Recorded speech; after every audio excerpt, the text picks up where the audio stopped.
Internet, what's up? This is Rob from TechGuysSmartBuy.com, and today we're talking car talk again.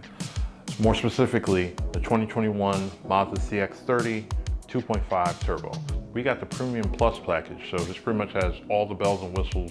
We had 7 days with it, and we're going to tell you all the good about it, the one little thing that I thought could be better, and who this car is for. So let's get into it.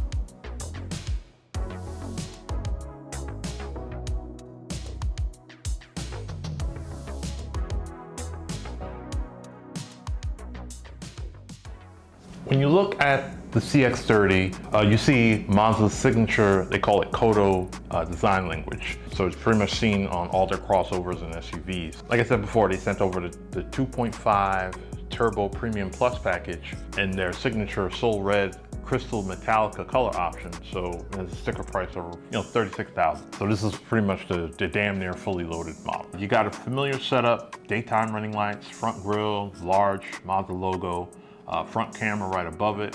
You got front sensors, rain sensing wipers, rear power liftgate, rear signature LED combination tail lights, roof rack side rails, and last but not least, 18-inch aluminum alloy rims on 4 all-weather Bridgestone tires. With the CX-30 sitting at a 14.5 length, it might appear that it may lack in the trunk space, so definitely just looking at it. That's definitely not the case. So you got about a total of 20.2 cubic feet of trunk space, which can easily handle trip to BJ's, $100 or a little over $100, as well as making a pit stop shop right on the way home, all with be able to store all that in the trunk without having to use the back seat at all. Now, moving on the inside of the car, you got a leather wrapped steering wheel that has the heated option. You got paddle shifters for that manual feel for those of you who require that. You got the lovely Mazda active driving display, pretty much their heads-up display, which shows off your speed, current speed limit of where you are in your location, and stop signs. There's also improves their 4 cameras. You got one on the front, 2 on the rear, and then in the back to give you a 360-degree view in parking, and then you can just tap the button.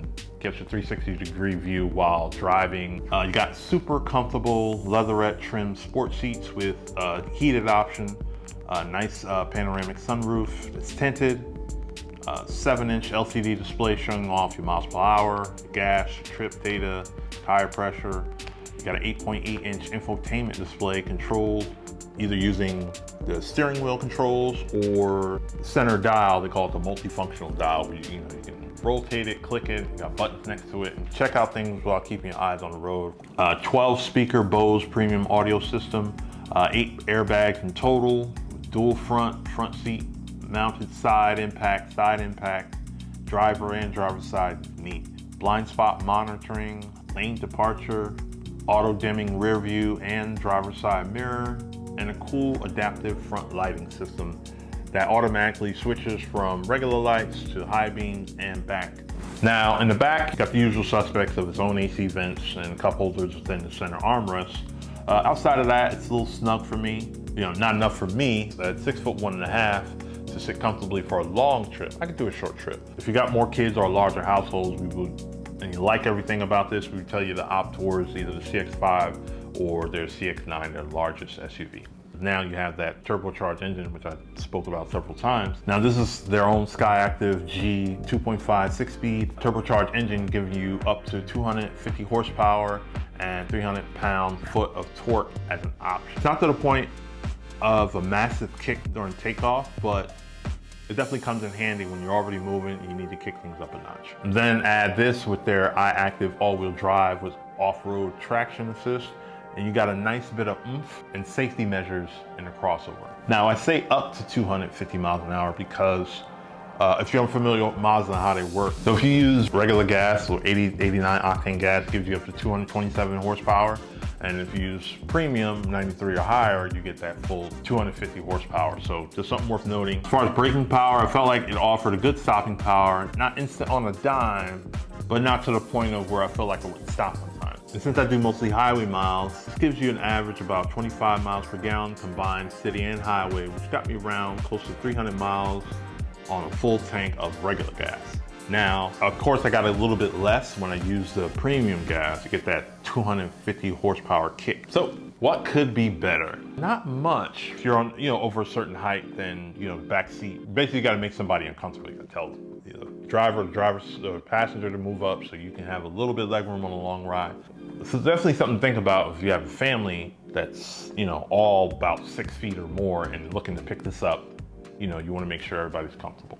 So after spending some time with it, I was pleasantly surprised with it. We previously reviewed the CX-5. I was assuming this would be a little worse when, of course, being a little bit newer, this is actually a little bit better despite the size difference. Who is this car for? This car is ideal for anyone seeking a crossover. Kind of has a little bit of everything. It's easily a must-have for those of you seeking a jack-of-all-trades crossover. Let us know if you want to see us keep doing car videos. We'll definitely try to make that happen. If you liked everything you see, you want to put it to the test drive for yourself, see if you want to buy it. That'll be in the link below. And we appreciate you stopping by. You could have been anywhere in the world, but you're here with us. And see you next video. Peace.